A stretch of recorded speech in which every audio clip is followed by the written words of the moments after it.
Exemple 8. Évidemment, à la minute que je me mets à travailler dans un chapitre, je vous ai dit, vous devriez ouvrir le résumé. Fait que je vais avoir ouvert mon document résumé vis-à-vis chapitre 1, parce que je pourrais avoir besoin des notions qui sont là pour faire mon cahier de calcul de cet exemple-là. Un train parcourt 55 km en 1,3 heures. Déterminer sa vitesse moyenne en km par heure et en mètres par seconde. OK. Je relis mon problème. Un train parcourt 55 km. Donc, vous allez toujours devoir écrire les données du problème.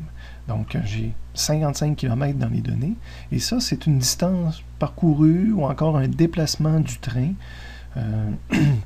Je vais, dans ce cas-ci, l'appeler déplacement du train. Donc, un delta X de 55 km. Deuxième donnée connue, 1,3 heures. Donc, je me suis écrit 1,3 H. Et ça, c'est un intervalle de temps, donc un delta T. Je continue à lire mon problème. Déterminer sa vitesse moyenne. Donc, je cherche la vitesse moyenne. Donc, je ne me rappelle pas comment j'ai écrit ça. Je m'en vais voir dans mon résumé de formule. Mais vitesse moyenne, ça s'appelle V moyen selon X. Ou V moyen tout court. Évidemment, quand on ne me précise pas ce qu'on recherche, je vais toujours préférer écrire tout simplement vitesse moyenne est égale. Puis là, pour montrer que c'est ça que je cherche, toujours un point d'interrogation et les unités pour qu'on se démêle. Donc, en kilomètres par heure et en mètres par seconde. Donc, j'ai deux réponses à donner. Une réponse en kilomètres heure et une réponse en mètres par seconde. Fait que la première partie du problème sera toujours une transcription de ce qui est écrit en haut, mais en langage physique. Je vais toujours exiger d'avoir un schéma de la situation. Parce que souvent, un schéma permet d'expliquer et de discuter ce qu'on a bien compris, la donnée du problème qu'il y avait en haut. Je vais vous demander, sauf exception, toujours d'avoir un système de coordonnées. Donc, si j'ai un problème en une dimension, selon l'axe des X, c'est la façon la plus facile de le résoudre. Ce que je fais pour mon dessin, je passe toujours sur mes données. J'ai un delta X de 55, donc je vais mettre mon objet en position initiale.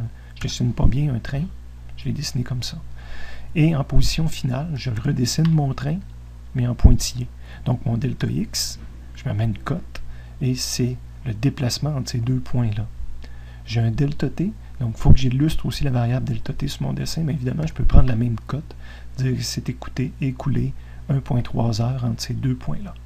Je cherche une vitesse moyenne, donc une vitesse, c'est un vecteur. Sur un dessin, je vais le représenter par une flèche, que je vais décacher bientôt. Et je vais toujours identifier mes choses sur mon dessin. Donc, j'identifie que ça, c'est le vecteur vitesse moyenne avec sa petite flèche au-dessus. Il n'y aura jamais de selon X là, quand j'écris ça de cette façon-là. Donc, j'ai vraiment représenté c'est quoi ma situation que je suis en train d'étudier. Maintenant, il faut que je trouve une solution. Il faut que je calcule vitesse moyenne. Je vais aller sur mon résumé puis dire, oups, vitesse moyenne, j'étais déjà au bon endroit. Ça se calcule de cette façon-là. Et on me parle d'une vitesse moyenne selon X. Donc, les lois de la physique nous disent qu'on peut calculer la vitesse moyenne selon X. Donc, je me trouve quelque chose qui est sur mon résumé, puis je vais l'utiliser pour solutionner mon problème. Fait que la première chose que j'ai écrit, c'est tel quel que c'était sur mon résumé. Vitesse moyenne selon X est égale à delta X divisé par delta T. C'est le fun, c'est toutes des données qui sont connues dans le problème. Delta X est égal à 55 divisé par 1,3. Donc, ma réponse, quand je rentre ça sur une calculatrice, ça me donne 42,3. Mais là, il faut que je regarde les unités. Donc, j'ai des kilomètres par heure.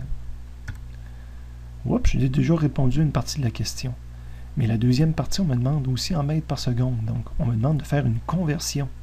Donc, je vais multiplier par un facteur de conversion, comme on a vu dans le chapitre 0. Je me mets une ligne. Et là, il faut que je trouve un facteur qui me permet de faire disparaître kilomètre-heure, puis de remplacer par mètre seconde. Fait que soit je connais un facteur de conversion, soit que je suis obligé d'en chercher un sur Internet, je fouille dans les notes de cours, je trouve un facteur de conversion quelque part. Personnellement, j'en connais un.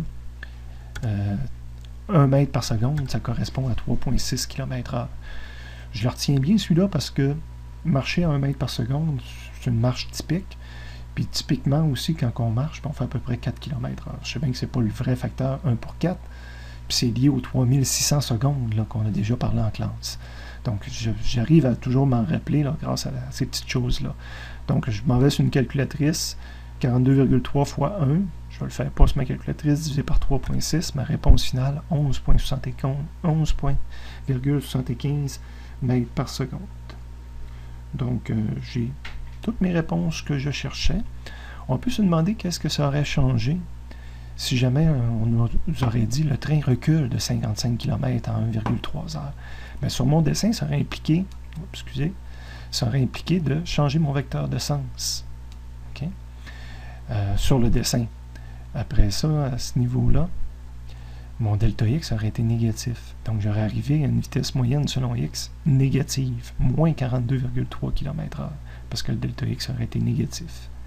Mais en bout de ligne, quand j'aurais voulu écrire quelle est ma vitesse moyenne, même j'ai écrit que selon x c'était moins 42, ben, le module de mon vecteur, la longueur de ce vecteur-là, aurait quand même été de 42,3. Fait que si jamais je recule, je vais arriver à un delta x négatif, je vais arriver à une vitesse ici, selon x, négative, mais si j'écris c'est quoi le module de la vitesse moyenne, ben lui il est positif. Donc je vais tout ramener ça dans sa version originale. Et voilà pour ce problème-là.